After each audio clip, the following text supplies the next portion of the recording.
चलिए, हेलो दोस्तों, very good morning to all of you. कैसे हैं आप सभी लोग? स्वागत है आप सभी लोगों का सिटिंग अरेंजमेंट पार्ट 5 क्लास के अंदर। और दोस्तों, जैसा कि आप सभी लोगों को पता है कि इससे पहले के 4 पार्ट जो हैं दोस्तों आप लोगों ने देख लिए होंगे और काफी कुछ सिटिंग अरेंजमेंट के अंदर सीख लिया हो। आज दोस्तों हम लोग फाइनल सेशन लेने वाले हैं सिटिंग अरेंजमेंट का। काफी अच्छे क्वेश्चंस हम लोग देखने हैं, एक एक करके समझते हैं और करते चलते हैं।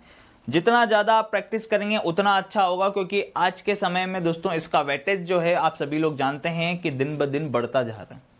ठीक है ना, सेटिंग अरेंजमेंट पजल काफी ज्यादा मात्रा में आने लगे हैं। ठीक है, चलिए स्टार्ट करते हैं।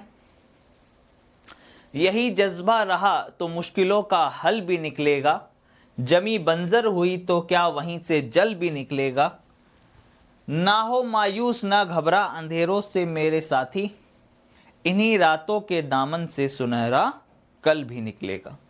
ठीक है, सभी लोग आ जाएं, जल्दी से आ जाएं, फटाफट से स्टार्ट करते हैं सेशन को। बहुत ही मजेदार सेशन ये रहने वाला है आज का। चले पहले अरेंजमेंट की तरफ हम लोग चलते हैं। देखिएगा इधर, जैसे कि ये रहा। 6 मित्र हैं, उनका नाम है मोहन, रोहन, सोहन, राम, रमेश, राहुल। और ये एक दूसरे से समान दूरी पर गोल वृत्ताकार मेज के चारों ओर बैठते हैं। अब गोल वृत्ताकार मेज के चारों ओर बैठ रहे हैं और ऊपर से 6 लोग हैं। आवश्यक नहीं है कि इसी क्रम में हो और सभी का मुख केंद्र की ओर सम्मुख है। अब बताओ, यहां तक कि रामायण तो ऐसे ही है, मतलब सिर्फ क्वेश्चन तो देखा जाए तो 1.5-2 लाइन का क्वेश्चन है मात्र। ठीक है, 6 friends Mohan, Rohan, Sohan, Ram, Ramesh and Rahul sitting around a circular table with equal distance between them but not necessarily in the same order. All of them are facing to the center. सारे के सारे किधर फेस कर रहे हैं भैया? सेंटर की तरफ फेस कर रहे हैं। इस प्रकार से किस प्रकार फेस कर रहे हैं? इस प्रकार फेस कर रहे हैं। राहुल रोहन के निकटतम दाएं बैठता है। राहुल किसके? रोहन के। ये मान लीजिए कि रोहन यहां पर है, तो भैया ये रोहन यहां पर है, हम उल्टा हाथ लेकर जाते हैं। जैसा कि आप सभी लोगों को पता है, जब भी लेफ्ट राइट का कंसेप्ट अगर आपको परफेक्ट एकदम करना हो, मैच बिठाना हो, तो आप जिस डायरेक्शन में एरो है उस डायरेक्शन में उल्टा हाथ ले जाइए, लेफ्ट हैंड। हथेली वाला भाग आपका दायां बनाता है, नाखून वाला भाग बायां बनाता है। तो राहुल रोहन के निकटतम दाएं है। तो याद रखिएगा, सेकंड पर्सन दोस्तों सबसे पहले बैठता है। जब भी 2 लोगों के बीच में कॉमा लगा हुआ होता है तो कौन पहले बैठेगा? सेकंड पर्सन पहले बैठेगा और राहुल फिर इस जगह आ जाएगा। राहुल रोहन के निकटतम दाएं, यहां आ गया। मोहन रमेश के निकटतम बाएं बैठता है। मोहन किसके? रमेश के निकटतम बाएं बैठता है। राम सोहन के दाएं से तीसरे स्थान पर बैठता है। सोहन मोहन के निकटतम नहीं बैठता है। राम के दाएं ओर से दूसरे स्थान पर कौन बैठता है, वो ये पूछा जा रहा है। ठीक है, अब देखिएगा, मोहन रमेश के निकटतम बाएं बैठता है। मोहन रमेश के निकटतम बाएं बैठता है और राम सोहन के दाएं से तीसरे स्थान पर बैठता है भाई साहब। ठीक है, राम सोहन के दाएं से क्या है? तीसरे स्थान पर। तो भैया पहले तो इसको देख लो, मोहन रमेश के निकटतम बाएं बैठता है, यानी कि जहां पर भी रमेश है, जहां पर भी रमेश है उसके इमीडिएट लेफ्ट में कौन है? मोहन। यानी ये दोनों तो साथ में आएंगे। मोहन रमेश के निकटतम बाएं हैं। लेकिन भाई साहब यहां पे एक बहुत ही इंपॉर्टेंट चीज बोली गई कि राम सोहन के दाएं से तीसरे स्थान पर बैठता है। सोहन अभी तक नहीं आया है। अब मान लीजिए भाई साहब, सोहन अगर यहां आया तो दायां तीसरा राम यहां आ सकता है। सोहन अगर यहां आया तो दायां तीसरा राम यहां आ सकता है। भाई साहब कोई सी भी केस हो सकती है। ठीक है, लेकिन उसने एक चीज बहुत अच्छी बोली कि सोहन मोहन के निकटतम नहीं बैठा है। सोहन मोहन के निकटतम तो नहीं बैठा है ना, तो इसका मतलब सोहन यहां आएगा और सोहन के देखना दाएं तीसरा, सोहन का दायां पहला, दायां दूसरा, दायां तीसरा, यहां पर कौन आ जाएगा? राम। अब भाई साहब इन दोनों व्यक्तियों को बिठाना है, मोहन और रमेश को, तो यहां आ गया रमेश और रमेश के बाएं हैं राम। और ये वाली लाइन भी सही होगी कि सोहन मोहन के निकटतम नहीं है, तो बिल्कुल नहीं है। सोहन मोहन के निकटतम नहीं है। सोहन मोहन के निकटतम नहीं है। यहां कौन आ गया? सॉरी, मोहन आ गया। तो सोहन मोहन के निकटतम भी नहीं है। सारा अरेंजमेंट बिल्कुल परफेक्ट हो गया। तो राम के राइट साइड में राइट सेकंड कौन है? राम का दायां पहला दायां दूसरा, राम का दायां पहला दायां दूसरा कौन आ गया? Ramesh. Ramesh is the correct answer. ये आपका दोस्तों अभी लेटेस्ट में ही जो आपने एनटीपीसी का पेपर दिया है अगर, ठीक है, तो उसी के अंदर आया है एनटीपीसी सीबीटी 2 2022 में जो प्रश्न हैं वो आए हैं। ठीक, चलिए नेक्स्ट अगला क्वेश्चन, चलिए बनेगी। सर क्लास का नोटिफिकेशन, ठीक है बेटा, एक बार चेक कर लेंगे, टीम को बोल देंगे कि क्लास का नोटिफिकेशन भी भेज दिया करे। देखिएगा 1 2 3 4 5 6 7 8 एक वर्गाकार मेज के चारों ओर मेज के केंद्र की ओर सम्मुख है। ध्यान से देखिएगा, उनमें से कुछ तो कोने पर बैठे हैं जबकि कुछ भुजाओं के ठीक केंद्र में बैठे हैं। 8 पर्सन है sitting around a square table facing to the centre. ठीक है भैया, 8 लोग हैं और सब केंद्र की तरफ देख रहे हैं। कुछ कोनों पर बैठे हैं और कुछ भुजाओं के ठीक केंद्र में। कुछ लोग तो कोनों पर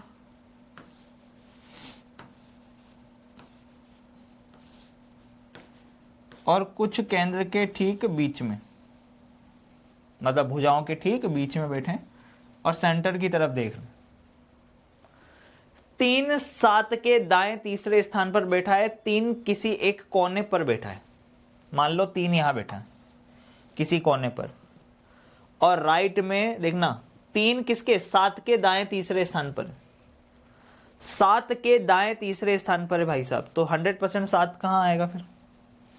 चलो ऐसे समझाता हूं मैं आपको।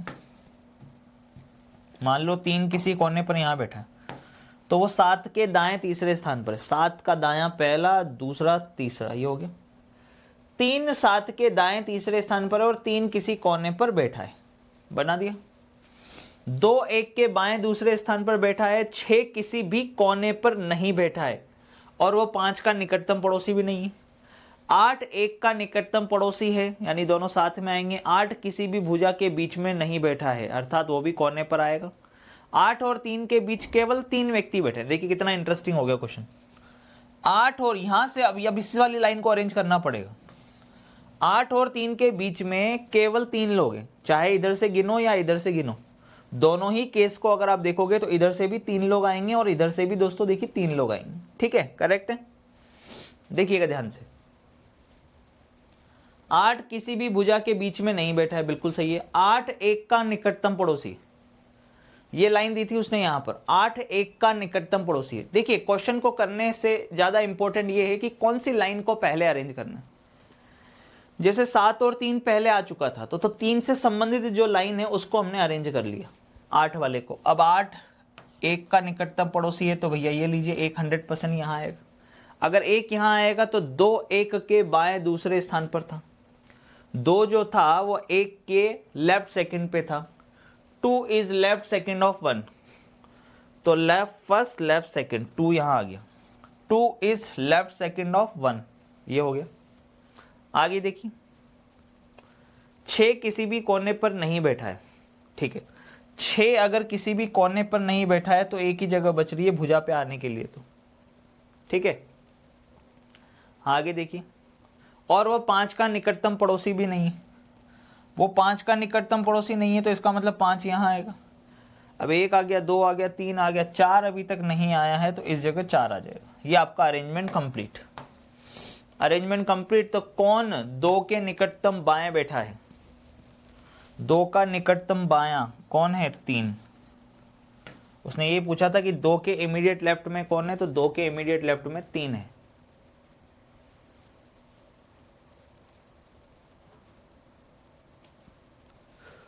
अब अरेंजमेंट है, ये तो पजल टाइप से आ गई थोड़ी सी।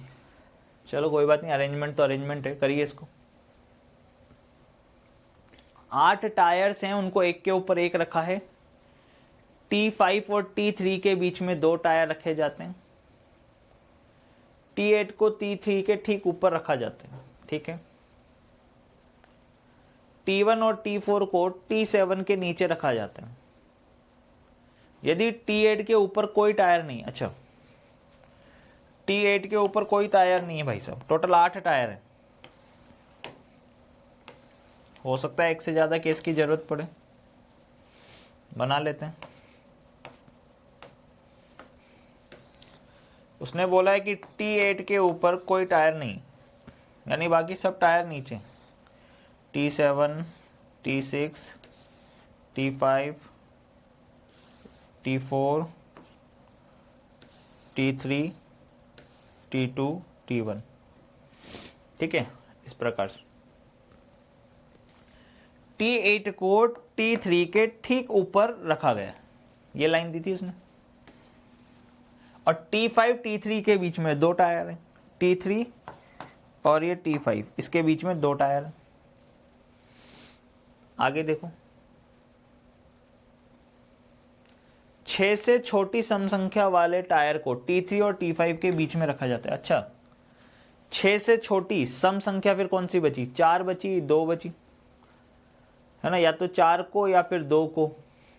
6 से छोटी सम संख्या वाले टायर को T3 और T5 के बीच में रखा जाता है, यानी कि T4 को या फिर T2 को। T1 और T4 को T7 के नीचे रखा जाता है। अच्छा, T1 और T4 को T7 के नीचे रखा जाता है, ठीक है।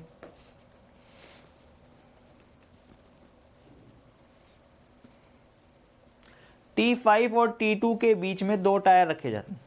देखो इधर, T5 और T2 के बीच 2 टायर रखे जाते हैं। अब T2 अगर यहां बनाया तो एक ही टायर आएगा भाई साहब बीच में, तो T2 इसका मतलब यहां आएगा।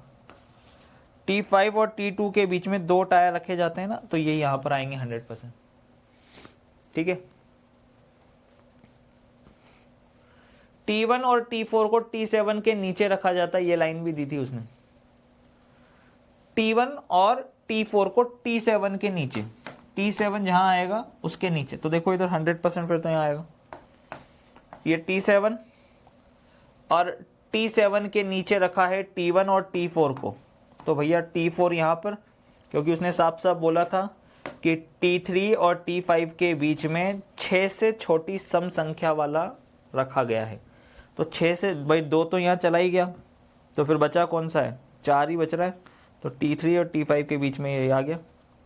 अब भाई साहब इंपॉर्टेंट चीज देखो क्या है, T1 को T7 और T4 को T7 के नीचे रखना था, तो 2 केस हो गए। फिर T1 यहाँ आ सकता है, या फिर भाई साहब T1 यहाँ भी तो आ सकता है। बाकी तो देखिए एज इट इज रहेगा।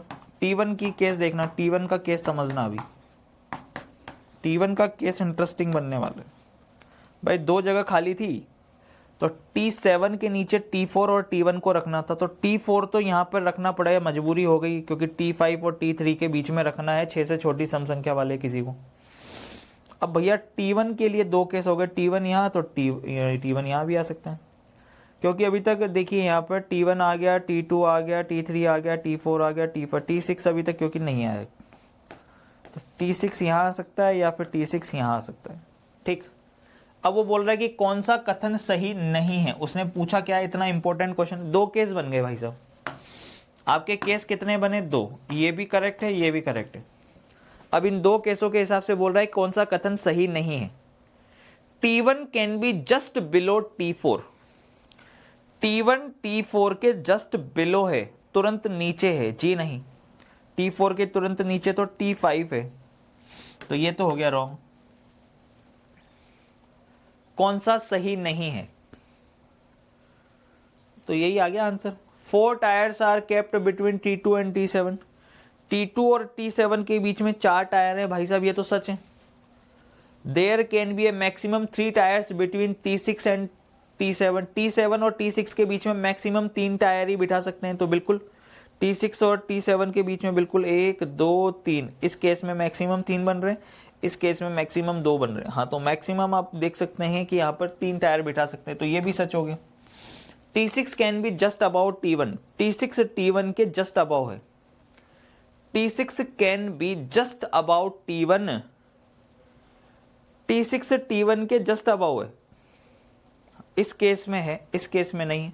पर वो कह रहा है T1 can be just below T4। T1 can be just below T4, T1 T4 के जस्ट बिलो है भैया। देखो ये केस तो फिर भी सही है कि T6 can be just about T1, ये बात बिल्कुल सही है, पर ये तो कतई सही नहीं है कि T1 T4 के जस्ट नीचे है। क्या T1 T4 के जस्ट नीचे है क्या? जी नहीं, T4 के नीचे तो T5 है, T4 के नीचे तो T5 है, तो ये 100% रॉन्ग है। बाकी सब फिर भी सही है किसी न किसी केस के अंदर, पर ये तो दोनों ही केस में रॉन्ग है भाई साहब। तो कौन सा सत्य नहीं है? ये वाला सत्य नहीं है, ये आपका आंसर हो कि T1 जो है T4 के जस्ट बिलो है। बहुत ही अच्छे लेवल के क्वेश्चन है दोस्तों आज के। 5 बच्चे हैं, उनमें है रीमा, क्रिस, सौम्या, टॉनी, नितिन। ये सारे के सारे पूर्व की ओर जो है दोस्तों सम्मुख करके कतार में खड़े हैं। रीमा अंतिम स्थान पर नहीं खड़ी है, यानी रीमा कहीं ना कहीं बीच में आएगी। क्रिस टॉनी के ठीक पीछे खड़ा है और सौम्या के ठीक सामने खड़ा है। अच्छा, रीमा और सौम्या के बीच केवल 2 बच्चे हैं। रीमा और सौम्या के बीच यदि नितिन पहले स्थान पर नहीं खड़ा है तो नितिन के सामने कितने बच्चे खड़े? चलिए 5 बच्चे हैं टोटल मिला के, कोई दिक्कत नहीं है। रीमा अंतिम स्थान पर नहीं खड़ी है। अब देखिएगा, क्रिस टॉनी के ठीक पीछे खड़ा है। क्रिस टॉनी के ठीक पीछे खड़ा है। क्रिस टॉनी के ठीक पीछे खड़ा है और सौम्या के ठीक सामने है। क्रिस सौम्या के ठीक सामने, क्रिस टॉनी के तो ठीक पीछे परंतु सौम्या के ठीक सामने खड़ा है। रीमा और सौम्या के बीच दो बच्चे हैं। रीमा और सौम्या के बीच, तो भैया यहां आ गई रीमा। रीमा और सौम्या के बीच ठीक बच्चे हैं और उसने स्टार्टिंग में कह दिया था कि रीमा अंतिम स्थान पर नहीं है। रीमा अंतिम स्थान पर नहीं है तो इसका मतलब नितिन यहां आएगा, क्योंकि कहीं ना कहीं बीच में बैठेगी रीमा। तो नितिन भाई साहब इस जगह आ गया। इस जगह कौन आ गया? नितिन। ठीक, अब उसने एक चीज बोली थी, देखो ध्यान से। नितिन पहले स्थान पर नहीं खड़ा है, तो नितिन के सामने कितने बच्चे खड़े? नितिन अगर पहले स्थान पर नहीं, यानी ये पहला स्थान नहीं है तो इसको अंतिम स्थान लेना पड़ेगा, यानी पहला स्थान ये बनेगा, ये 2, ये 3, ये 4, ये 5। सही है? नहीं, नितिन पहले स्थान पर नहीं है तो इसका मतलब उस स्थान को अंतिम स्थान लेंगे, क्योंकि यहां से गिनती चालू करेंगे। तो नितिन के सामने कितने बच्चे खड़े थे, तो इसका मतलब फिर नितिन के सामने कितने बच्चे खड़े? ये है भैया, ये पहले पे, ये दूसरे पे, तीसरे पे, चौथे पे, तो इसका मतलब 1 2 3 4, तो टोटल कितने लोग हो जाएंगे? 4 लोग हो जाएंगे। यानी नितिन के सामने भाई साहब नीचे तक अगर देखेंगे सामने की ओर तो कितने आएंगे दोस्तों? 4 लोग आ जाएंगे। फिर इस हिसाब से नितिन क्योंकि पहले स्थान पर नहीं है ना, तो इस हिसाब से फिर कितने हो गए भैया? 4 लोग हो। चलिए इसको करिए अब आप लोग। F के बगल में कौन बैठा है आपको ये बताना है। वर्गाकार मेज है, 8 व्यक्ति हैं एक स्क्वायर टेबल पर। एक स्क्वायर टेबल है, उस पर 8 लोग हैं, कुछ पुरुष और कुछ महिलाएं हैं। कोई भी पुरुष या महिला एक साथ नहीं बैठे हैं। जब भी इस प्रकार का कंसेप्ट आ जाए दोस्तों, आज एक चीज सिखा देता हूं आपको। जब भी 8 लोगों का अरेंजमेंट आ जाए और कुछ महिलाएं और कुछ पुरुष हैं, और कोई भी पुरुष महिला के पड़ोस में, देखो कोई भी पुरुष या महिला एक साथ नहीं बैठे, कोई भी पुरुष या महिला एक साथ नहीं बैठे, ठीक है? करेक्ट है। नो मेल और फीमेल आर सिटिंग टुगेदर, यानी कि दोनों के साथ साथ आएंगे भैया, या तो मेल मेल आएगा या फीमेल फीमेल आएगा।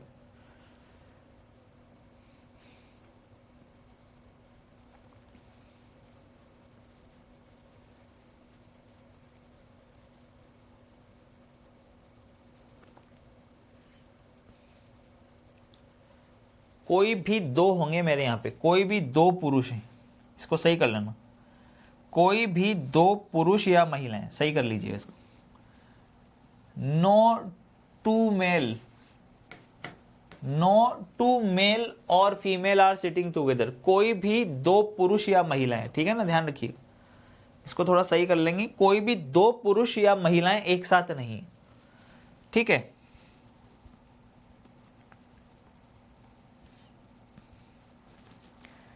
कोई भी 2 पुरुष नो टू मेल और फीमेल, ठीक है, ये बने।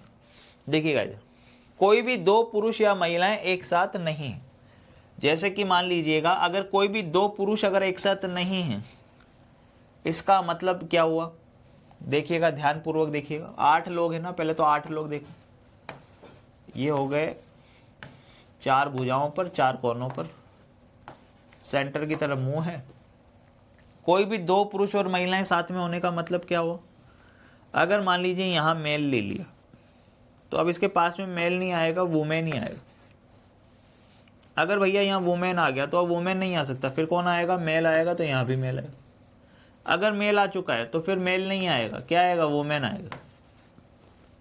और वुमेन है तो वुमेन के पास में फिर भाई साहब वुमेन नहीं हो सकती, क्या आएगा? यहाँ मेल आएगा। तो हो गया ना, कोई भी दो पुरुष और दो महिलाएं साथ में नहीं है। अगर आपने ऐसा बनाया, आप सोच रहे हो कि दो पुरुष और या दो महिलाएं साथ में ना हो, तो अगर आपने मेल ले लिया, दो पुरुषों को साथ में ले लिया, तो अब भाई साहब फिर यहाँ पे वुमेन ले ली। फिर अब आप देखिए यहाँ पे अगर आपने वुमेन ले लिया तो फिर यहाँ पे भी क्या लेना पड़ेगा? मेल। भाई साहब अगर दो वुमेन्स को अगर आपने साथ में ले लिया तो ऑटोमेटिकली बाय डिफॉल्ट दो मेन भी साथ में हो जाएंगे, या दो मेन्स को अगर साथ में ले लिया तो फिर आप देखो ध्यान से, दो वुमेन भी भाई साहब फिर साथ में हो जाएंगे। तो इसीलिए ये वाला केस तो बोल नहीं रहा वो, ये वाला केस बोल रहा है कि कोई भी दो पुरुष साथ में नहीं है। करेक्ट। अब ध्यान पूर्वक देखते हैं, चीजों को करना स्टार्ट करते हैं। ए एक महिला होने के नाते बी के दाएं से दूसरे स्थान पर बैठी है जो कि एक पुरुष है। अब आपको पता है कि जो के बाद वाला सेंटेंस, ठीक है, आप लोग भली बात ही जानते हैं कि जो के बाद वाला जो सेंटेंस होता है वो किसके लिए यूज होता है? तुरंत पहले वाले के लिए, ठीक है। A being female is sitting second to the right of B who is male. So who is male यानी बी इज मेल, बी एक मेल है और ए एक महिला होने के नाते बी के दाएं से दूसरे स्थान पर बैठी है, ठीक है, करेक्ट। हमको नहीं पता, हम दोनों ही केस ले लेंगे। जैसे यहां पर मेल मेल लिया था वैसे हम यहां पर वुमेन ले लेते हैं। मान लीजिए यहां वुमेन, तो यहां मेल, यहां वुमेन, यहां मेल, यहां वुमेन, यहां मेल, यहां वुमेन, यहां मेल, ठीक। चलो स्टार्ट कर, दोनों केस बनाएंगे। स्टार्ट करें। क्या कह रखा है? ए एक महिला होने के नाते बी के दाएं से दूसरे स्थान पर बैठी है, बी जो कि एक पुरुष है। मान लेते हैं कि बी एक पुरुष है और वो इस जगह बैठा है, बी के दाएं दूसरे स्थान पर। यहां फिर क्या आनी चाहिए थी? महिला आनी चाहिए थी, क्योंकि उसने साफ साफ बोला है ए एक महिला होने के नाते बी के दाएं से दूसरे स्थान पर बैठी है। अगर बी के दाएं से दूसरे स्थान पर बैठी है दोस्तों, ठीक है, थोड़ा दिमाग लगाइए, बी के दाएं से दूसरे स्थान पर बैठी है, तो बताइए क्या ये पॉसिबल है केस? बताओ, देखो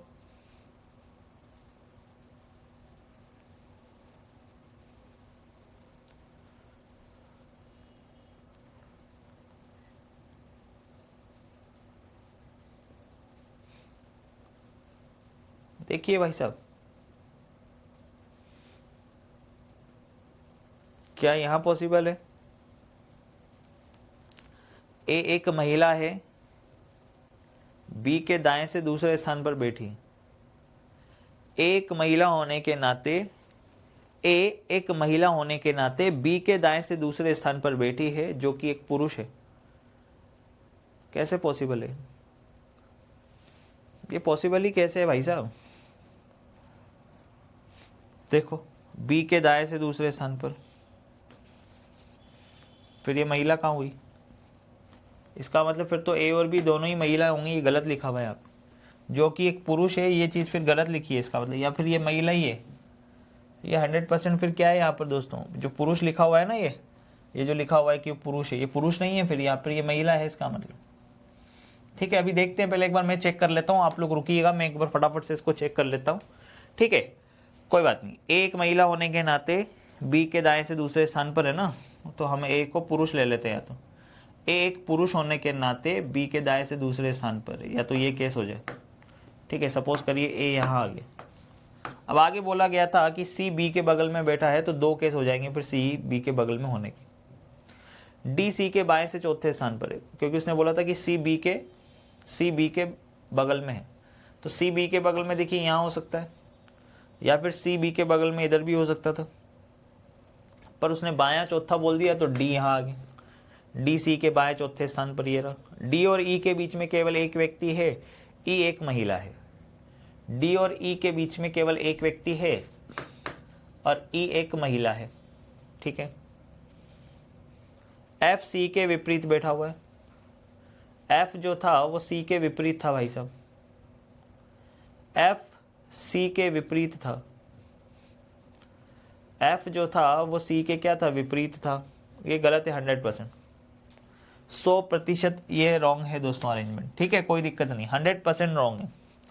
क्योंकि अगर डी सी के बाएं चौथे स्थान पर बैठा है या दाएं चौथे स्थान पर बैठा है ना, देखो दीदर, अगर डी सी के बाएं चौथा बैठे या डी सी के दाएं चौथा बैठे तो डी सी के अपोजिट होगा। कोई सा भी केस ले लो, डी सी के अपोजिट बनेगा। तो फिर एफ सी के विपरीत कैसे हो सकता है, फिर डी की जगह यहाँ पे एफ कैसे हो सकता है, इसलिए रॉन्ग है दोस्तों। इसलिए 100% ये अरेंजमेंट क्या है, रॉन्ग है, 100% ये रॉन्ग अरेंजमेंट है, इसमें कुछ ना कुछ मिसिंग जरूर हुआ, ठीक है। इसको आप छोड़ दीजिएगा, 3 जगह इसमें मिस्टेक आ गई।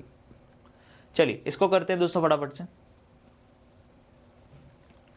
6 व्यक्ति हैं वृत्ताकार पंक्ति में, वृत्ताकार और इसको बोल दिया पंक्ति, तो कंफ्यूज मत हो जाना कि वृत्ताकार तो सर मेज होती है ना, होती है, लेकिन अगर वृत्ताकार पंक्ति भी बोला जाए तो वो सर्किल ही होता है, ठीक है, ध्यान रखिएगा।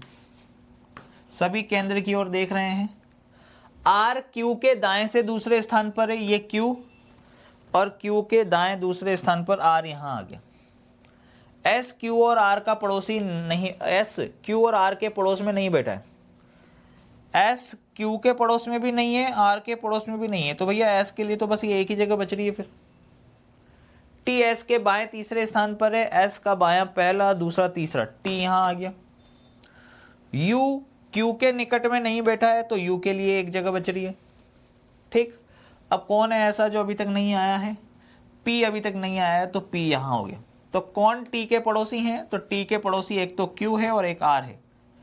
टी के पड़ोसी कौन है दोस्तों, तो टी के पड़ोसी क्यू और आर है, ठीक है, सिंपल सा क्वेश्चन था।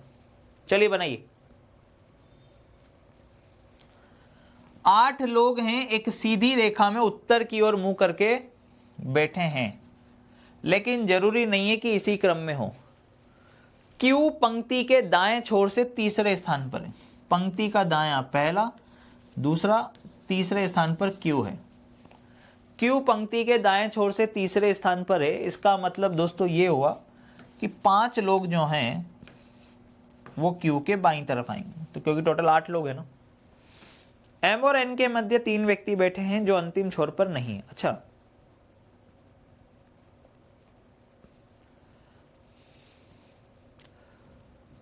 आगे ओ क्यू के ठीक बाएं बैठा है, ओ जो है वो क्यू के ठीक बाएं बैठा है, ओ क्यू के ठीक बाएं बैठा है। एम और क्यू के बीच केवल एक ही व्यक्ति है, ओहो, एम और क्यू के बीच केवल एक व्यक्ति बैठता है, एम और क्यू के बीच केवल एक व्यक्ति है। अब आप सोच रहे होंगे कि एम यहां हो सकता है ना, उसने साफ साफ बोला है ना, एम और क्यू के बीच में एक व्यक्ति है, तो देखिएगा क्यू तो यहां आएगा ही, उसके बाएं ओ है ही, 5 लोग टोटल बिठाने। एम और क्यू के बीच एक व्यक्ति ऐसा भी हो सकता है, एम और क्यू के बीच एक व्यक्ति ऐसा भी हो सकता है। अब यहां पर एक चीज लाइन दी थी उसने, एम और एन के मध्य में 3 व्यक्ति बैठे हैं, एम और एन के मध्य में 3 लोग यहां पर हो सकते हैं, एम और एन के मध्य में 3 लोग यहां पर हो सकते हैं, लेकिन उसने साफ साफ बोला था कि जो अंतिम छोर पर नहीं बैठे हैं, जो अंतिम छोर पर नहीं बैठे हैं, यानी कि एन अंतिम छोर पर नहीं, तो ठीक है, ये ले लिया हमने, ये केस अभी तक सही चल रहा है।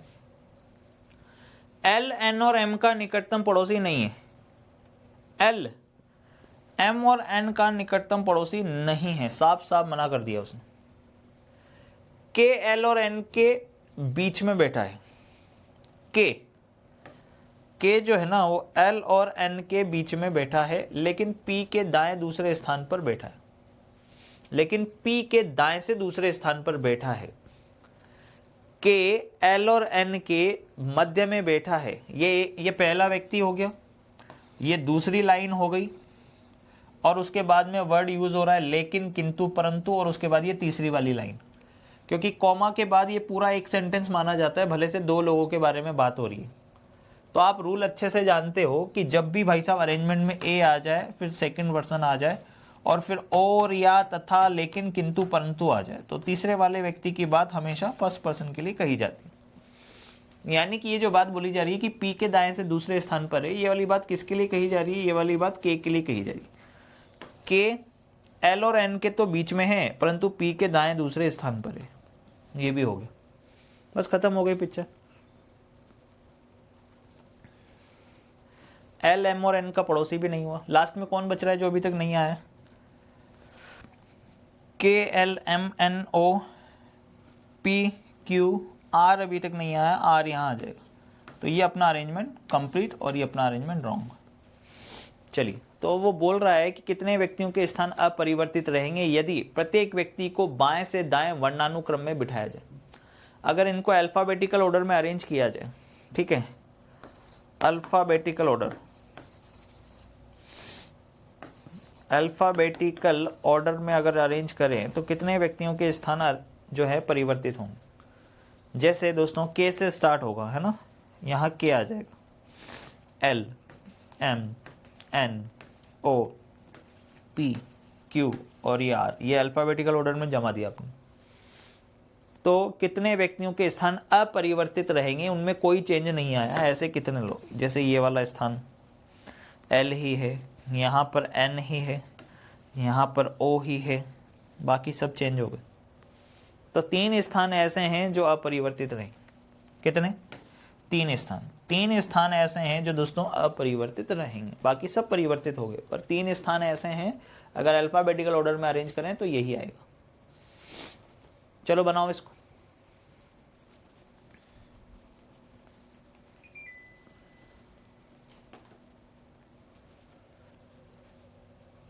पांच दोस्त एक पंक्ति में बैठे हैं, लेकिन भाई साहब दक्षिण की ओर मुंह करके बैठे हैं, साउथ की तरफ, ऐसे। रानी मणि के निकटतम दाईं ओर बैठी है। कौन? रानी। किसके? मणि के। ये मणि नीचे देख रही है, हथेली वाला भाग दायां बनाएगा तो रानी यहां आएगी। रानी मणि के निकटतम दाईं ओर बैठी है। सिमी सानू के बाएं ओर से दूसरे स्थान पर बैठी है, ठीक है। जेनी रानी के बाएं ओर बैठी है। भैया जेनी जो है ना वो रानी के बाएं ओर बैठी है, और भैया यहां पे बोला गया है कि सिमी सानू के बाईं ओर से दूसरे स्थान पर बैठी। ये सानू के बाएं ओर से दूसरे स्थान पर है सिमी सानू के बाएं ओर से दूसरे स्थान पर है, और जेनी रानी के बाएं हैं, तो भैया जेनी यहां आ गई। जेनी इस जगह आएगी। फिर इमीडिएट बायां तो बोला नहीं है, बस बाएं ओर बोला है, तो ये अरेंजमेंट बनेगा। तो कौन सा कथन सही है? जेनी मणि के दाएं से दूसरे स्थान पर बैठी? जी नहीं, मणि के तो बाएं दूसरे स्थान पर। सिमी और सानू sit at the end. Simi और सानू क्या एंड पर बैठे हैं? जी नहीं। Only 1 person sit between jenny and money. Jenny और मनी के बीच में केवल एक ही व्यक्ति बैठा है, ये बात बिल्कुल करेक्ट है। Rani is sitting to the left of Simi. क्या सिमी के लेफ्ट में है क्या? जी नहीं, सिमी के तो राइट में है, तो ये भी रॉन्ग। सी वाला बिल्कुल करेक्ट हो गया कि जेनी और मनी के बीच में केवल एक व्यक्ति बैठता है, ठीक है। चलिए बनाइए दोस्तों, बनाते जाइए, मतलब डेली प्रैक्टिस कर लो। मैं तो कह रहा हूं 8-10 क्वेश्चंस की अगर आपने डेली प्रैक्टिस कर ली ना, आपका एग्जाम हॉल में डेफिनेटली 100% ये क्वेश्चन बनने वाला है, और बिल्कुल सही। करी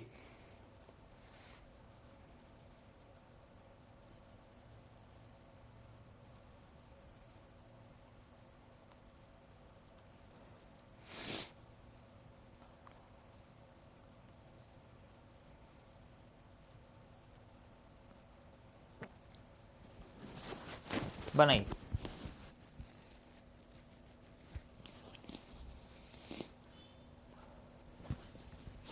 क्या बनेगा?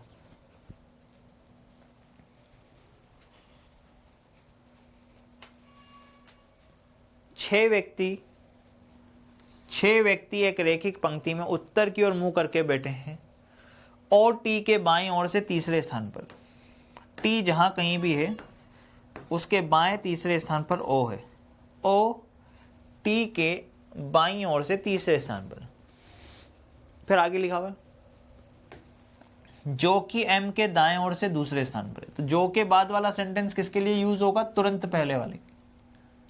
ठीक है, ओ दे रखा है, टी दे रखा है, फिर वर्ड दे रखा है जो, हु, हुम, हुज, ये वर्ड आ जाएंगे। तो याद रखिएगा जो के बाद वाला सेंटेंस किसके लिए यूज होगा? तुरंत पहले वाले के लिए। यानी कि एम के दाईं ओर से दूसरे स्थान पर एक कौन? टी। टी खुद एम के दाएं से दूसरे स्थान पर। वाई एस के दाईं ओर है, ठीक है, जो कि ओ के बाईं ओर है। वाई एस के दाईं ओर है जो कि ओ के बाईं ओर है, यानी कि वाई जो है वो ओ के बाईं ओर, वाई ओ के बाईं ओर है लेकिन एस के दाईं ओर। न तो वाई और न ही के अंत पर बैठे हैं, वाई और के में से कोई भी अंत पर नहीं बैठा है, तो 100% के यहां आ गया। तो वाई के संदर्भ में के की पोजीशन क्या है? Right first, right second, right third. तो वाई के से राइट थर्ड पोजीशन पर, वाई के से दाईं ओर से तीसरे स्थान पर। ठीक है, या फिर नहीं, वाई के संबंध में के की पोजीशन पूछी है ना, व्हाट इज केज पोजीशन, के की पोजीशन पूछी गई है। तो वाई का दायां पहला, दूसरा, तीसरा, यानी कि वाई के दाएं तीसरे स्थान पर के है। चलिए बनाइए। 7 मित्र हैं, एक वृत्ताकार मेज के चारों ओर अंदर की ओर मुंह करके बैठे हैं। कितने लोग हैं? लेकिन 7 लोग।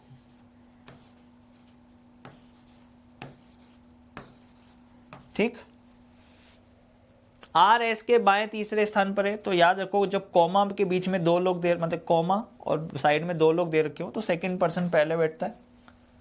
और आर जो है एस के बाएं तीसरे स्थान पर है। आर और पी एक दूसरे के पड़ोस में बैठे हैं। पी टी के निकटतम बाएं बैठा है। उसने बोला आर और पी एक दूसरे के पड़ोस में बैठे हैं और पी जो है वो टी के निकटतम बाएं बैठा है। यू क्यू के निकटतम दाएं बैठा है और क्यू टी के दाएं तीसरे स्थान पर है। क्यू जो है टी के दाएं तीसरे स्थान पर हो गया और यू क्यू के निकटतम बाएं बैठा है, तो यू यहां हो गया। अब लास्ट में कौन बच गया? वी अभी तक नहीं आया है तो वी यहां आ गया।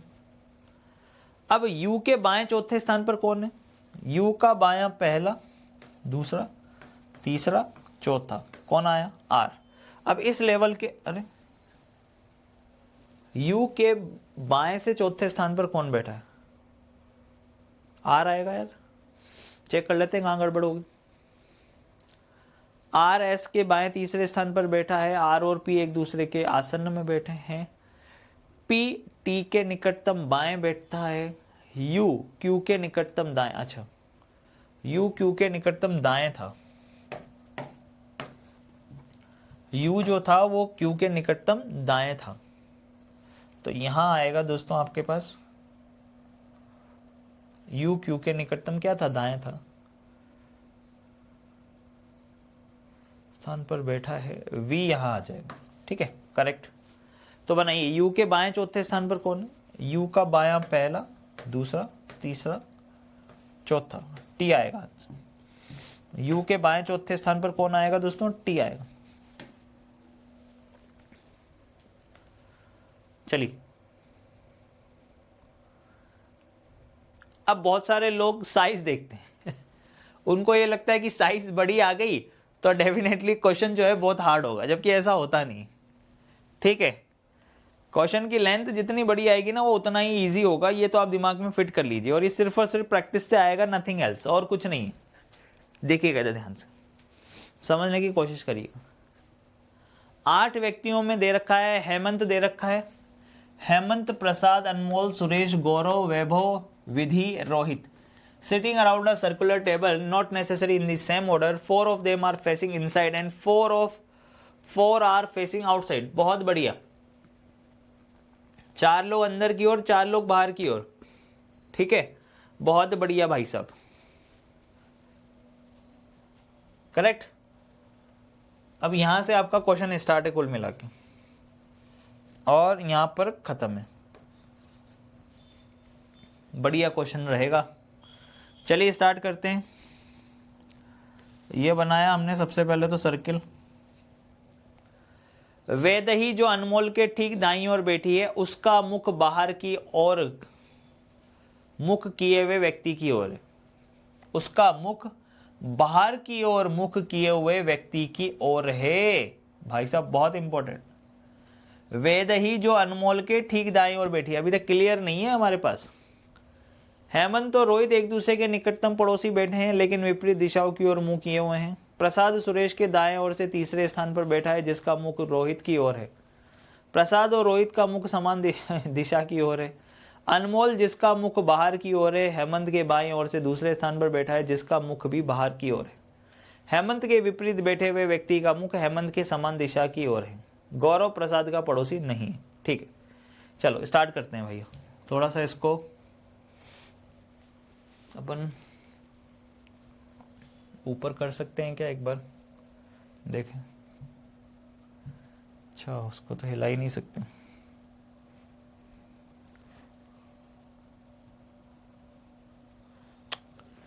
ये क्या होगा.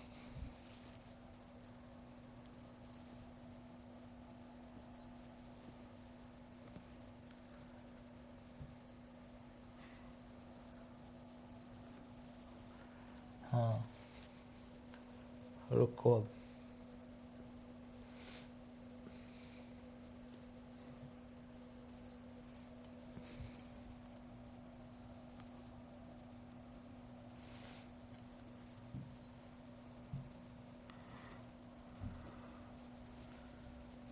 आ ही नहीं रहा यार.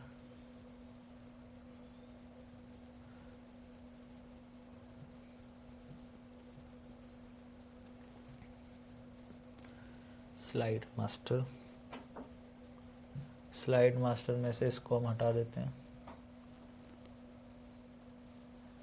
Close view master.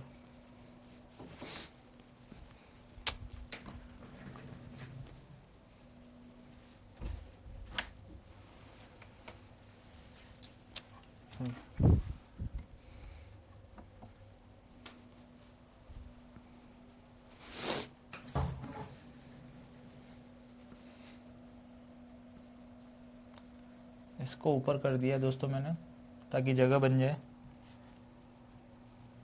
अब सही है. ठीक है, करेक्ट. क्वेश्चन तो दिख रहा है ना पूरा. एक बार थम्स अप करते हैं सभी बच्चे. मतलब ऊपर तक आराम से आ रही है उसकी लाइन. ठीक है गाइस.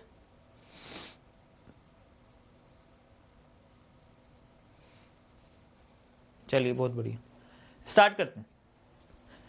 तो दोस्तों देखिएगा इधर, ये थोड़ा क्वेश्चन अच्छा लेवल का है, क्योंकि इनर और आउटर दोनों साइड देख रहा है भाई वो, तो इसलिए अच्छा क्वेश्चन. ठीक है.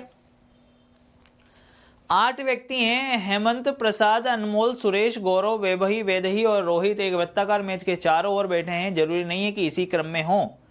उनमें से 4 का मुख केंद्र की ओर है, 4 का मुख बाहर की ओर है. अब देखिएगा इधर, करेक्ट. एक सर्किल यहां ले लेते हैं हम लोग, एक सर्किल यहां ले लेते हैं. हो सकता है 2 केस बनाने की जरूरत पड़ जाए. ये वृत्ताकार मेज, 4 का मुख केंद्र की ओर है, 4 का मुख बाहर की ओर है. हैं टोटल 8 लोग. तो हम 8 लोग बना लेते हैं भैया इस प्रकार. 1 2 3 4 5 6 7 और 8. कौन किधर देख रहा है पता नहीं. अब यहां से स्टार्ट करते हैं. वेदही जो अनमोल के ठीक दाईं ओर बैठी है. वेदही जो अनमोल के ठीक दाईं ओर बैठी है. मान लो कि अनमोल अंदर की तरफ देख रहा होता, सपोज करो, तो वेदही यहां होती. वेदही अनमोल के ठीक दाईं ओर बैठी है. उसका मुख बाहर की ओर मुख किए हुए व्यक्ति की ओर है। उसका किसका? आपको पता ही है, जो, जिसका, उसका, उसे, उससे, ये जो वर्ड्स आते हैं, ठीक है, ये किसके लिए आते हैं? जल्दी बताइए। ठीक है, जो, जिसका, उसका। वेद ही जो अनमोल के ठीक बाईं ओर बैठी है, वेद ही जो अनमोल के ठीक बाईं ओर बैठी है, उसका मुख बाहर की ओर किए हुए व्यक्ति की ओर है। या कॉमा लगा के भी अगर लिखा होता कि मुख बाहर की ओर किए हुए व्यक्ति की ओर है, ठीक है, तो भैया ये बात किसके लिए आती? वेद ही के लिए, है ना? करेक्ट है। आप ऐसा बोलते हैं? जी नहीं। जो, जिसका, उसका, उसे, उससे, ये वर्ड किसके लिए यूज होगा? अनमोल के लिए। उसका मुख बाहर की ओर किए हुए व्यक्ति की ओर है, यानी अनमोल का मुख बाहर की ओर किए हुए व्यक्ति की ओर है। ये केस बने। हेमंत और रोहित एक दूसरे के निकटतम बैठे हैं। अच्छा, हेमंत और रोहित एक दूसरे के निकटतम आएंगे, लेकिन विपरीत दिशाओं की ओर मुंह किए हुए हैं। ठीक है, दोनों एक दूसरे के पड़ोसी हैं, लेकिन एक दूसरे के अपोजिट देख रहे हैं। प्रसाद सुरेश के दाएं ओर से तीसरे स्थान पर बैठा है, जिसका मुख रोहित की ओर है। लो, प्रसाद सुरेश के दाएं ओर से तीसरे स्थान पर बैठा है, जिसका मुख रोहित की ओर है। प्रसाद और रोहित का मुख समान दिशा की ओर है। अनमोल जिसका मुख बाहर की ओर है। भाई साहब, उसने साफ साफ कह दिया कि अनमोल जिसका मुख बाहर की ओर है। पहली बात तो अंदर की ओर लेना ही नहीं है। यहां से चीजें क्लियर हुई। आपने जरूर बिठाया यहां पर, लेकिन भैया अनमोल इस जगह अंदर की तरफ तो देखेगा ही नहीं, यानी ये केस तो बनेगा ही नहीं। अनमोल देखेगा बाहर की ओर। कंफर्म हो गया, अनमोल की पोजीशन बिल्कुल कंफर्म हो गई कि अनमोल बाहर की ओर देख रहा है, और वेद ही अनमोल के ठीक दाईं ओर है। ये रही वेद ही अनमोल के ठीक दाईं ओर बैठी है। ठीक है, क्लियर है? चलिएगा आगे चलते हैं। इन दोनों व्यक्तियों से रिलेटेड कोई चीज दे रखी हो तो आप बना लो अभी, बस खत्म।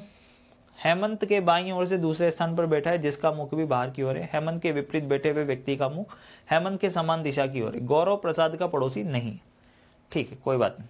अब चलिए स्टार्ट करते हैं। ये लाइन हो गई। हेमंत और रोहित एक दूसरे के निकटतम बैठे हैं, लेकिन विपरीत दिशाओं की ओर मुख किए हुए हैं। हेमंत और रोहित एक दूसरे के पड़ोस में हैं, तो हेमंत और रोहित यहाँ हो सकते हैं, यहाँ हो सकते हैं, यहाँ हो सकते हैं, यहाँ हो सकते हैं, यहाँ हो सकते हैं, कोई सी भी जगह हो सकते हैं। बिठाना तो पड़ेगा ही भाई साहब, और कोई चारा तो है ही नहीं आपके पास। ठीक है, क्लियर है?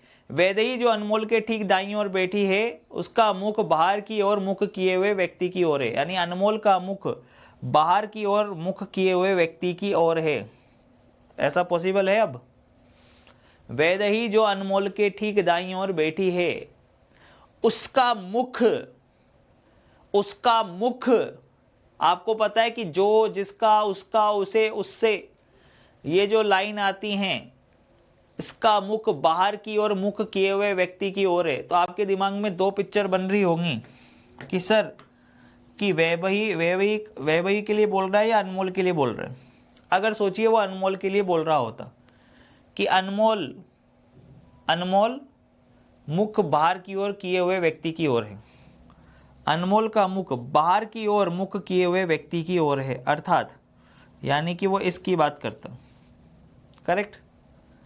पर भाई साहब, अगर वो वैभवी के लिए बात करता तो वो इस जगह पे आता केस। करेक्ट? अब यहां पर देखिएगा, हेमंत और रोहित एक दूसरे के निकटतम बैठे हैं। ठीक है, हेमंत और रोहित एक दूसरे के निकटतम हैं। प्रसाद और रोहित का मुख था समान दिशा की ओर। अगर रोहित अंदर देखेगा तो प्रसाद भी अंदर देखेगा। ये दोनों समान दिशा में हैं। रोहित और प्रकाश क्या है दोस्तों? समान दिशा। ठीक है, समान दिशा में देख रहे हैं, दोनों बाहर या फिर दोनों अंदर। अब देखिएगा, उसने हेमंत और रोहित एक दूसरे के निकटतम बैठे हैं, लेकिन विपरीत दिशाओं की ओर मुंह किए हुए हैं। ठीक है, क्लियर है? यानी एक का अंदर है तो एक का बाहर है। अब देखिए इधर, प्रसाद सुरेश के दाएं ओर से तीसरे स्थान पर बैठता है। ध्यान से देखिएगा, प्रसाद सुरेश के दाएं ओर से तीसरे स्थान पर बैठा है।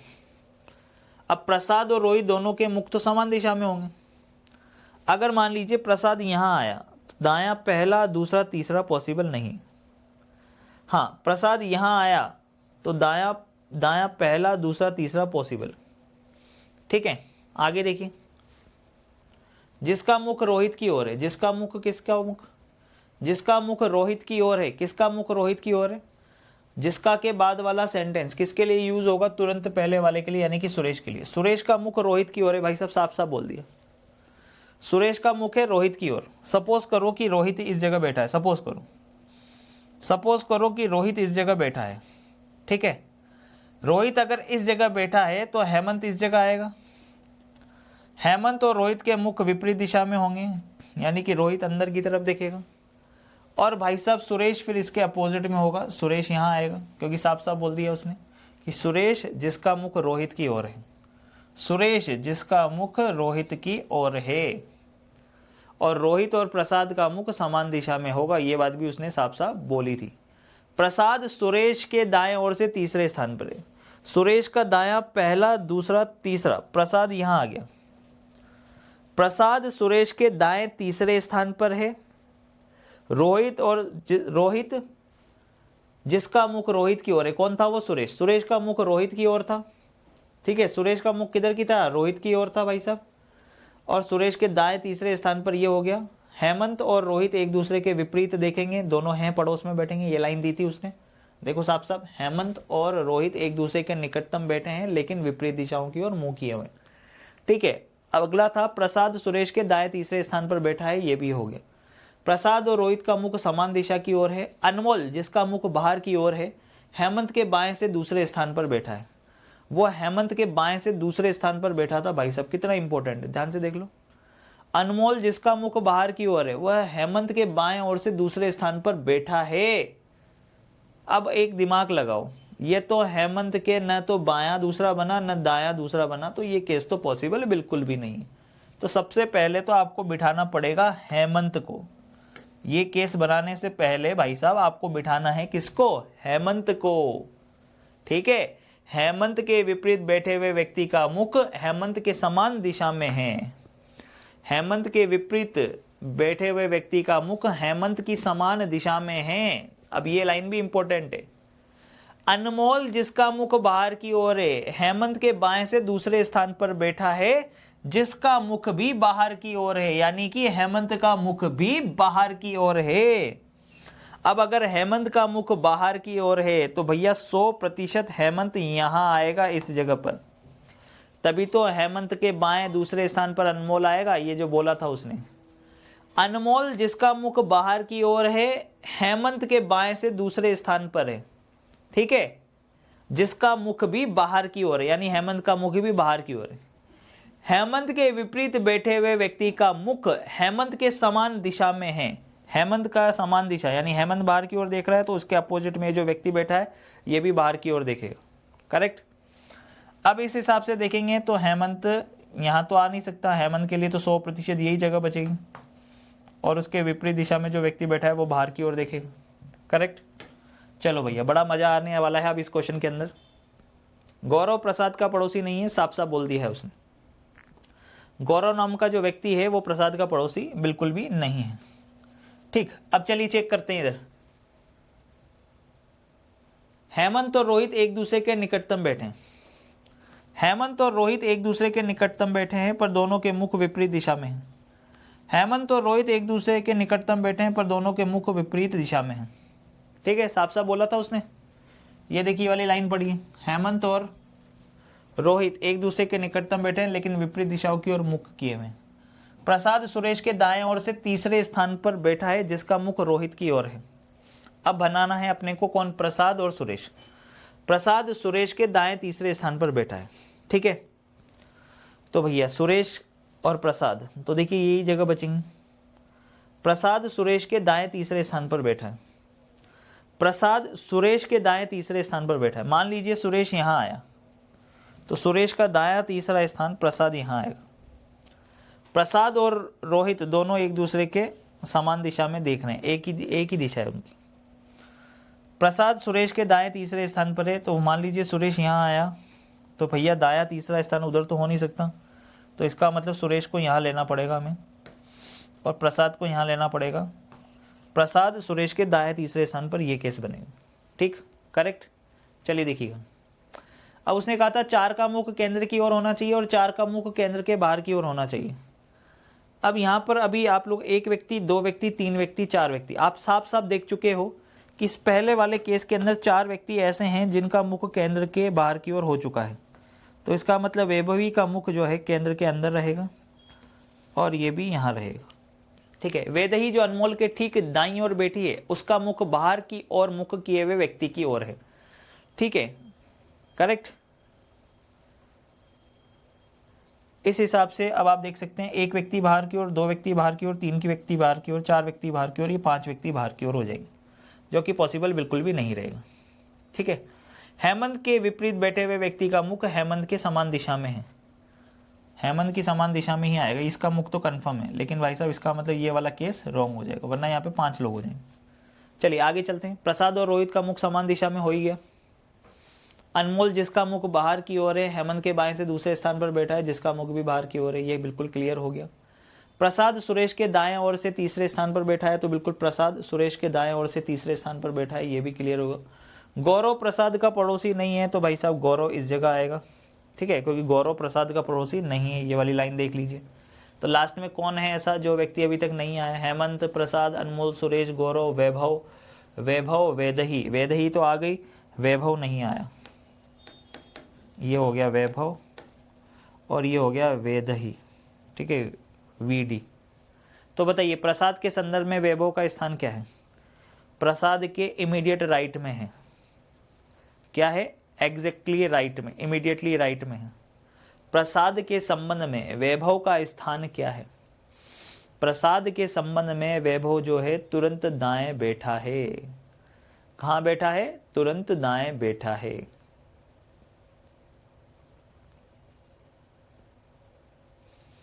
सही कर लेना इसको, क्वेश्चन को थोड़ा सा सही कर लेना। Find the position of Vaibhav with respect to Prasad, ये उल्टा लिख दिया यहां पर।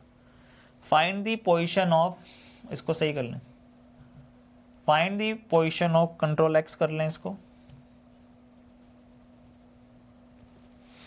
Control x space control we, अब सही हो गया ये, कंट्रोल एक्स कंट्रोल वी। ठीक है, ये आगे पीछे लिख दिया गया है, कंट्रोल सॉरी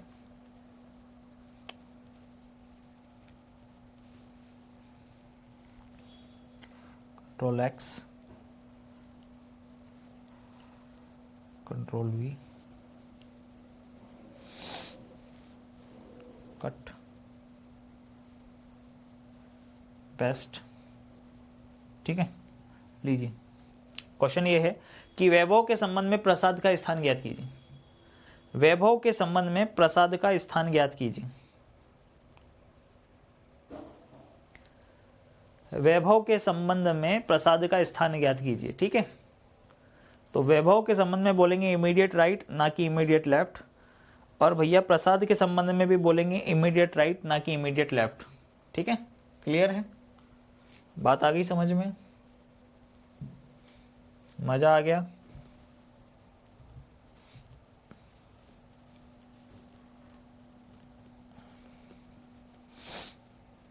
दाएं,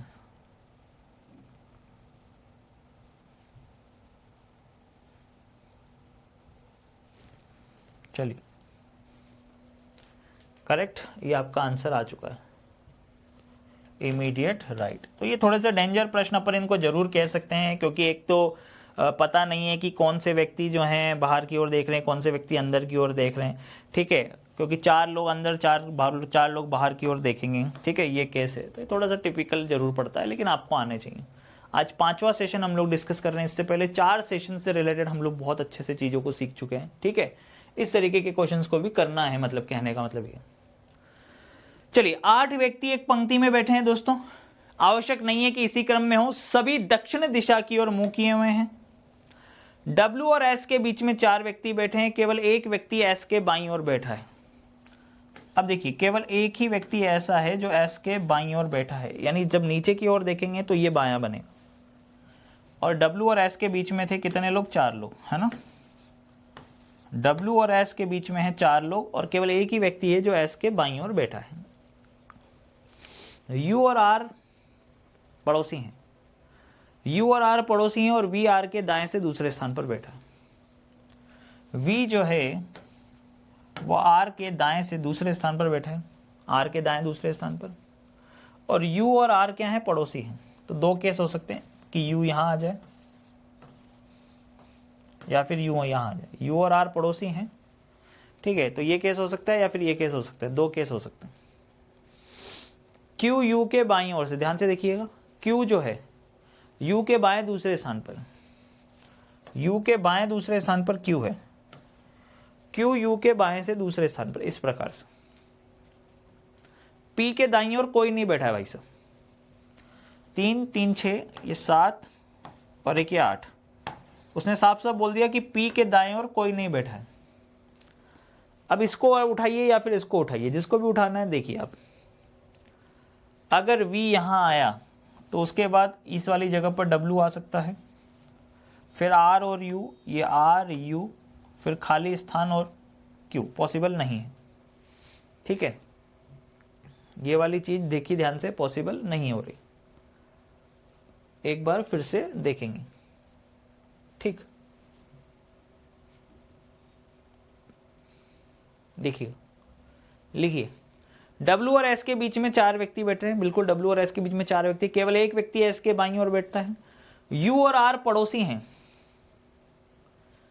और V R के दाएं से दूसरे स्थान पर बैठा है। V R के दाएं से दूसरे स्थान पर बैठा है। U और R पड़ोसी हैं, तो दो केस हो गए, U इधर हो सकता है या U इधर हो सकता है। Q U के बाईं ओर दूसरे स्थान पर बैठा है, लेकिन पंक्ति के किसी भी छोर पर नहीं बैठा है। भाई साहब, ये भी तो इंपॉर्टेंट है कि पंक्ति के किसी भी छोर पर नहीं बैठा है। कौन नहीं बैठा है? Q। Q पंक्ति के किसी भी छोर पर नहीं बैठा है, यानी Q के बाद व्यक्ति तो आएगा ही आएगा। Q पंक्ति के किसी भी छोर पर नहीं बैठा है, साफ साफ कह दिया है उसने। Q पंक्ति के किसी भी छोर पर नहीं बैठा है,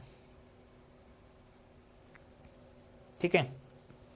चलिए, P के दाईं ओर भी कोई नहीं बैठा है, तो 3 3 6 2 8 ये हो गया।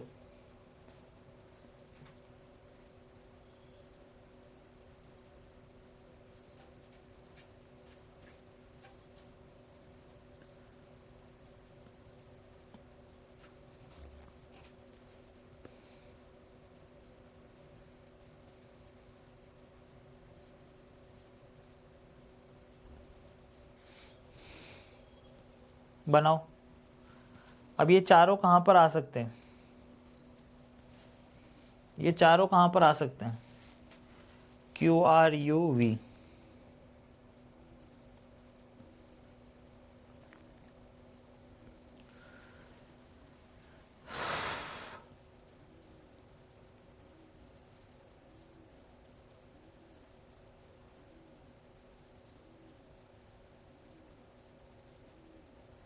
केवल एक व्यक्ति S के बाईं ओर बैठा है, तो यही आएगा भाई साहब, एक व्यक्ति S के बाईं ओर। तो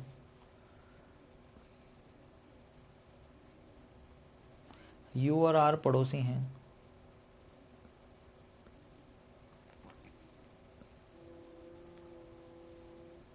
U और R पड़ोसी हैं। V R के दाईं ओर दूसरे स्थान पर बैठा है। U और R पड़ोसी हैं, ठीक है। और Q U के बाईं ओर दूसरे स्थान पर बैठा है। देखिएगा, अब U और R पड़ोसी है ना, तो देखिए R U, R और U और R पड़ोसी हैं, और V R के दाएं दूसरे स्थान, V R के दाईं ओर दूसरे स्थान पर बैठा है। V R के दाईं ओर दूसरे स्थान पर, देखिए V R के दाईं ओर दूसरे स्थान पर बैठा है। U और R पड़ोसी हैं। Q U के बाईं ओर से दूसरे स्थान पर बैठा है। कौन? Q U के बाईं ओर दूसरे स्थान पर बैठा है, जो कि पॉसिबल नहीं है। तो इसको थोड़ा सही करेंगे हम। Q U के बाईं ओर बैठा है, Q U के बाईं ओर बैठा है, बाएं और स्थान पर बैठा है, क्यू यू के बाएं और स्थान पर बैठा है, क्यू यू के बाएं और स्थान पर बैठा है और पंक्ति के किसी भी छोर पर नहीं। ठीक है, Q seated to the left of Q seated left of U, Q U के बाएं ओर बैठा है। तो क्यू यू के अगर बाएं ओर बैठा है और वो पंक्ति के किसी भी छोर पर नहीं है तो ये अरेंजमेंट बने। ठीक है, करेक्ट। ऐसा कौन है जो अभी तक नहीं आया है? टी अभी तक नहीं आया। तो उसने बोला कि पंक्ति के छोरों पर कौन बैठा है, तो पी और टी पंक्ति के छोरों पर बैठा है, अदरवाइज अरेंज ही नहीं हो पाएगा। ठीक है, तो ये वाला केस अपना बन सकता है। देखिए इधर ध्यान से कि पी और टी लास्ट में हो गए और ये इस प्रकार का अरेंजमेंट है। ठीक है, कि एस और डब्ल्यू के बीच में है दोस्तों 4 लोग बिठाने थे हमें। एस और डब्ल्यू के बीच में हमें कितने लोग बिठाने थे दोस्तों? 4 लोग बिठाने थे, 3 लोग बिठा दिए। यहाँ गड़बड़ हो रही थी हमसे। इसका मतलब क्वेश्चन वो बिल्कुल सही हो सकता है। ठीक है, एक बार चेक करना पड़ेगा क्योंकि हमने एस और यहाँ पर एक बार चेक कर लेते हैं। एस और उसके बीच में है ना, एस और डब्ल्यू के बीच में हमें 4 लोग बिठाने थे। एस और डब्ल्यू के बीच में हमें कितने लोग बिठाने थे दोस्तों? 4। क्यू यू के बाईं ओर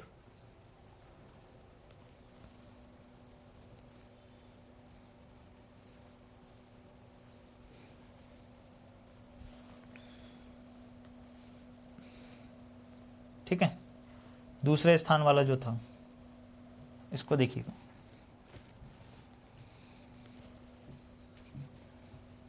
देखिए एस और डब्ल्यू के बीच में 4 लोग बैठे हैं, ये 3 ये 4, फिर आएगा डब्ल्यू। तो एस और डब्ल्यू के बीच में 4 लोग, एस के तुरंत बाएं एक व्यक्ति, तो 4 लोग ये, 5 6 7 लोग तो यही हो गए। और पी के दाएं ओर तो कोई था ही नहीं, तो पी के दाएं ओर तो फिर ये हो गया। तो फिर तो अरेंजमेंट बहुत ही सिंपल होगी। क्यू इस वाले स्थान पर था नहीं तो क्यू यहाँ आएगा, जो कि ये बोला था कि क्यू यू के बाएं दूसरे स्थान पर बैठा है। यू और आर पड़ोसी हैं। यू और आर क्या ये बोला था उसने? यही बोला था ना। देखो यू और आर क्या पड़ोसी है और वी आर के दाएं से दूसरे स्थान पर बैठा था भाई साहब। वी किसके? आर के दाएं से दूसरे स्थान पर बैठा था। अगर वी आर के दाएं से दूसरे स्थान पर बैठा था तो आप कहोगे कि यार भैया इस जगह तो वी आएगा, पर उसने ये भी तो बोला कि पी के दाईं ओर कोई नहीं बैठा है। पी के दाईं ओर उसने साफ साफ बोला था कि कोई नहीं बैठा है, तो इस हिसाब से आप बोलोगे कि पी यहां आएगा फिर। सही है, पर आप थोड़ा दिमाग लगा के देखिए। अब आप अगर ये अरेंजमेंट होता और W और S के बीच में हम लोग 4 लोग बिठाते, 1 2 3 4 लोग। ठीक है, ये 4 लोग हमने बिठा दिए। एक व्यक्ति S के बाईं ओर बिठाया। U और R को अगर हमने पड़ोसी बिठा दिया, देखिए U और R को हमने क्या बना दिया? पड़ोसी बना दिया। और Q U के बाएं से दूसरे स्थान पर था, ये भी उसने बोला। क्या बोला उसने? कि Q जो था वो U के बाएं से दूसरे स्थान पर था, तो U के बाएं दूसरे स्थान पर हमने Q को भी बिठा दिया। चलो, V को R के दाएं दूसरे स्थान पर बिठाना था, ये भी बिठा दिया हमने। और उसने बोला पंक्ति के किसी भी छोर पर नहीं बैठेगा। कौन? Q पंक्ति के किसी भी छोर पर नहीं बैठेगा। अब वो बोल रहा है कि दोनों छोर पर कौन आएगा। तो अब आप देखिए क्या ये अरेंजमेंट सही है? आप खुद देखिए, अगर ये रहता, अगर इसके अंदर में चेंज नहीं करता तो क्या ये अरेंजमेंट सही था? आप खुद देखिए दिमाग लगा के। ठीक है, 8 लोगों का अरेंजमेंट दिया था, कितने लोग हो गए फिर यहाँ पे? ये केस कब पॉसिबल हो सकता है? जब 9 लोग हो, क्योंकि W और S के बीच में तो साफ साफ बोल दिया गया भैया कि 4 लोग हैं। सबके मुख दक्षिण की ओर भी कर दिए उसने खुद नहीं। ठीक है, और एक ही व्यक्ति को बिठाया, वो भी S के बाईं ओर, जो पता नहीं है हमें। अब U और R पड़ोसी हैं, तो 2 केस हो सकते हैं कि RU या फिर UR, दोनों पड़ोसी ऐसे हो सकते हैं। अब उसने बोला था कि VR के दाईं ओर है, दाएं से दूसरे स्थान पर है। आप कहोगे कि ये यहां बनेगा, आप कहोगे कि ये यहां बनेगा, फिर आप कहोगे कि Q जो था वो U के बाएं से था दूसरे स्थान पर, तो आप कहोगे कि ये चारों यहां पर आएंगे लगातार। सही है, करेक्ट है। यानी कि VURQ अगर ऐसा होता, VURQ ये चारों अगर साथ में होते, तो देखिएगा इधर, फिर हम इसको यहां नहीं बिठाते, देखना इधर, फिर हम इन चारों को यहां पर बिठाते। चलो, क्या ये चारों लगातार आ सकते हैं? बिल्कुल आ सकते हैं। V आ सकता है, U आ सकता है, R आ सकता है, Q आ सकता है। Q के बाएं दूसरे स्थान पर ये हो गया, U भी हो गया, VR के दाएं दूसरे स्थान पर भी हो गया, 4 लोग भी बैठ चुके हैं ऑलरेडी, ठीक है। और पी के आने की जगह, जी बिल्कुल पी के आने की जगह भी आ गई अब यहाँ पर कि पी भाई साहब दाईं ओर पर, पी के दाएं ओर कोई भी नहीं है। अब एक व्यक्ति ऐसा था जो अभी तक नहीं आया है, कौन? टी। जी ये लीजिए, टी को यहाँ बिठा दीजिए। तो ये वाला केस तो नहीं बनेगा, परंतु ये वाला केस जरूर बन जाएगा, नीचे वाला। और जो सबसे लास्ट वाले व्यक्ति हैं वो बिल्कुल सही हैं, पी और टी अंत में आएंगे, ठीक है। और सारे कंडीशंस भी बिल्कुल सही हो चुकी है, आप लोग देख सकते हैं। सभी का मुख दक्षिण की ओर भी है, डब्ल्यू और एस के बीच में 4 लोग भी हो गए, एक व्यक्ति एस के बाईं ओर था, ये भी हो गया। यू और आर पड़ोसी हैं, तो बिल्कुल यू और आर पड़ोसी भी हैं। वी आर के दाएं दूसरे स्थान पर है, तो वी आर के दाएं दूसरे स्थान पर भी बैठा है। क्यू यू के बाएं ओर से दूसरे स्थान पर है, तो क्यू यू के बाएं से दूसरे स्थान पर भी बैठा है, लेकिन पंक्ति के किसी भी छोर पर नहीं बैठा है क्यू। पी के दाईं ओर कोई भी व्यक्ति नहीं है, यानी ये अपने आप में अंत में हो गया, तो पी और टी कॉर्नर्स पर हो, ठीक है। क्लियर? चलिए 5 व्यक्ति एक पंक्ति में बैठे हैं, आवश्यक नहीं है कि इसी क्रम में हो, सभी का मुख उत्तर दिशा की ओर है। बी पंक्ति के मध्य में बैठा है, अगर बी पंक्ति के मध्य में बैठा है तो इसका मतलब 2 लोग बाईं तरफ आएंगे, 2 लोग दाईं तरफ आएंगे। ए और ई के बीच में 2 व्यक्ति बैठे हैं, कोई भी डी के दाईं ओर नहीं बैठा है, कोई भी डी के दाईं ओर नहीं बैठा है, ठीक है। अब बोल रहा है कि ई पंक्ति के किसी छोर पर भी नहीं है, तो 100% ई को यहां लेना पड़ेगा, ए को यहां लेना पड़ेगा, ए और ई के बीच में आएंगे 2 लोग, सी इस जगह आ गया, तो सी के दाएं दूसरे स्थान पर कौन होगा? सी के दाएं दूसरे स्थान पर ई होगा। चलिए 7 व्यक्ति उत्तर की ओर मुंह करके बैठे हैं, ई और एफ के बीच में कम से कम 2 लोग हैं, ठीक। सी और डी के बीच में 3 व्यक्ति बैठे हैं, ए डी के बाएं से दूसरे स्थान पर बैठा है, ए जो है वो डी के बाएं से दूसरे स्थान पर बैठा है। सी और डी के बीच में है 3 लोग, सी और डी के बीच में हो गए 3 लोग, करेक्ट। अब देखिएगा ई और एफ के बीच में कम से कम 2 व्यक्ति, कम से कम मिनिमम 2 तो बैठेंगे। सी ई का पड़ोसी नहीं, उसने बोला था ई और एफ के बीच में कम से कम 2 लोग हों, और सी ई का पड़ोसी नहीं है, तो ई को यहां ले लो, एफ को यहां ले लो, कम से कम 2 बोला था, हमने 3 बैठा दिए, कोई दिक्कत नहीं है।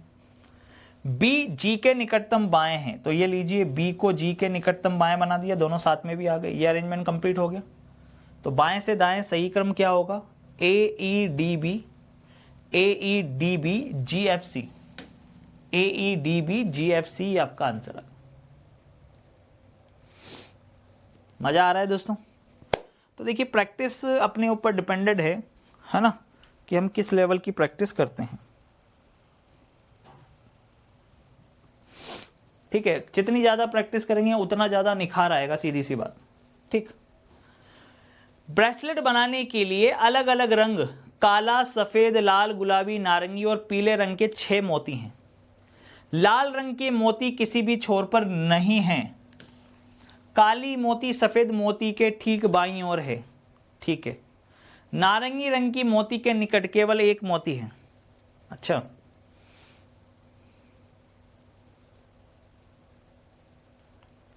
टोटल कितने मोती हैं?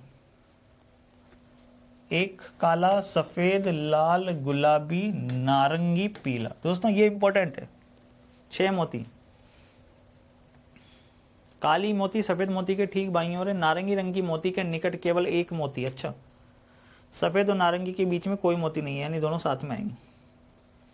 देखना है तरफ, उसने बोला है भाई साहब नारंगी मोती, एक इंपॉर्टेंट लाइन दी है उसने, देख रहे हो आप भैया? 2 केस बनेंगे पहले तो, और देखना इधर 2 केस क्यों बने। उसने एक लाइन बहुत ही इंपॉर्टेंट दी, उसने साफ साफ बोला कि नारंगी, देख रहे हो एक लाइन बोली थी ना उसने बीच में, नारंगी रंग की मोती के निकट केवल 1 मोती। इसका मतलब समझे आप? नारंगी रंग की मोती के निकट केवल 1 मोती है, यानी कि ये कॉर्नर पर आएगा। अक्कल लगाओ, यहां पास में 1 मोती आ जाएगा उसके, बाकी तो फिर और तो कोई मोती आएगा नहीं। उसने बोला नारंगी रंग की मोती के निकट केवल 1 मोती है, इसका मतलब समझ रहे हो कितनी इंपॉर्टेंट लाइन है ये। अगर बोले कि किसी व्यक्ति के पास में केवल 1 ही व्यक्ति है, तो इसका मतलब वो खुद कॉर्नर पे बैठा है, तभी तो उसके पास में 1 व्यक्ति आएगा या 1 मोती आएगा। अब उसने बोला था सफेद और नारंगी के बीच में कोई मोती नहीं है। भैया ये ले लो, सफेद और नारंगी के बीच में कोई मोती नहीं है, सफेद और नारंगी के बीच में कोई मोती नहीं है। दो केस लेके चल रहे हैं हम लोग, ठीक है। काली मोती सफेद मोती के ठीक बाईं ओर थी भाई साहब, तो ये केस तो रॉन्ग। काली मोती सफेद मोती के ठीक बाईं ओर थी, ये ले लो, ठीक है। गुलाबी मोती पीले और लाल के बीच में, पीले और लाल के बीच में, और लाल किसी भी छोर पर नहीं था, लाल किसी भी छोर पर नहीं था। तो गुलाबी मोती पीले और लाल के बीच में थी ना, तो ये वो इस प्रकार से बनेगी। इसका मतलब गुलाबी मोती पीले और लाल के ठीक बीच में है, ठीक है। गुलाबी मोती उसने साफ साफ बोला था कि पीले मोती पीले और लाल के बीच में है, और लाल मोती किसी भी छोर पर नहीं थी। काली मोती सफेद मोती के ठीक बाईं ओर थी। सफेद और नारंगी मोती के बीच में कोई मोती भी नहीं थी। कंप्लीट हो गया। तो नारंगी और गुलाबी के बीच में कितनी मोतियां? नारंगी और गुलाबी के बीच में कितनी मोतियां? 1 2 3। नारंगी और गुलाबी के बीच में 3 मोतियां। ये आपका आंसर आ गया। नारंगी और गुलाबी के बीच में कितनी मोतियां हैं? तो 3 मोतियां आ गई। चलिए, 6 व्यक्ति हैं, सबके अलग अलग वेतन दे रखे। कम से कम एक व्यक्ति का वेतन 20 से अधिक है। कम से कम एक व्यक्ति तो है भैया जिसका वेतन 20 से ज्यादा है। कम से कम एक व्यक्ति का वेतन 20 से ज्यादा है, यानी बाकी सबका वेतन भाई साहब 20 से कम है। एक व्यक्ति का वेतन 20 से ज्यादा है 6 व्यक्तियों में से। कम से कम दिया है, हालांकि जिसका वेतन ई से कम है, जिसका वेतन ई से कम है, तो इसका मतलब बी का वेतन ई से कम है। कम से कम एक व्यक्ति का वेतन देखो बी से ज्यादा था, और वो फिर ई हो गया क्योंकि जिसका वेतन ई से कम है, यानी ई से कम है भैया बी का वेतन। डी का वेतन बी से कम लेकिन एफ से अधिक है। ए का वेतन एक व्यक्ति से अधिक है। ए का वेतन एक व्यक्ति से अधिक है। उसने बोला ई को सभी में अधिकतम नहीं मिला है, यानी इससे ज्यादा भी किसी को मिला है। ई को सबसे अधिकतम नहीं मिला है भैया, ई को सबसे अधिकतम नहीं मिला है। करेक्ट, ई को सबसे अधिकतम नहीं मिला है। ई को सबसे अधिकतम नहीं मिला है। चलो, अब डी का वेतन बी से तो कम था, लेकिन एफ से तो क्या था? ज्यादा था ना। ए का वेतन केवल एक व्यक्ति से अधिक है, तो लास्ट में कौन बच गया? ए बी सी अभी तक नहीं आया, सी यहां आ जाएगा, क्योंकि कम से कम ये जो देता है ना, तो लोवेस्ट लिमिट 1 हो जाती है। अब कम से कम लोवेस्ट लिमिट यानी 1 है, ठीक है। कम से कम का मतलब हो गया कि लोवेस्ट लिमिट 1 है, पर 2 हो गया तो भी चलेगा, 3 हो गया तो भी चलेगा, 4 हो गया तो भी चलेगा। कम से कम एक तो होना ही चाहिए। तो कम से कम एक व्यक्ति का वेतन तो 20 से अधिक था, पर उसकी जगह 2 हो गए तो भी चलेगा। तो इनमें सबसे अधिक वेतन किसका है दोस्तों? तो इनमें सबसे अधिक वेतन है फिर सी का। ये बहुत ही इंपॉर्टेंट क्वेश्चन, एक एक क्वेश्चन बहुत ही इंपॉर्टेंट है और बहुत कुछ सिखा के जा रहा है ये प्रश्न। तो चलिए, उम्मीद करता हूं कि ये चीजें आपको समझ में आई होंगी बढ़िया से। और एक चीज याद रखिएगा कि हर चीज को पाने के लिए एक जज्बा होना चाहिए, ठीक है। ये बात हमेशा याद रखिएगा। यही जज्बा रहा तो मुश्किलों का हल भी निकलेगा। जमी बंजर हुई तो क्या वहीं से जल भी निकलेगा। ना हो मायूस ना घबरा अंधेरों से मेरे साथी, इन्हीं रातों के दामन से सुनहरा कल भी निकलेगा। है ना, ये बात बिल्कुल ध्यान रखिएगा आप। करेक्ट है? ओके, तो थैंक यू सो मच। हंसते रहिए, मुस्कुराते रहिए, खुश रहिए, आगे बढ़ते रहिए। All the very best. Bye bye, take care, have a nice day, love you all.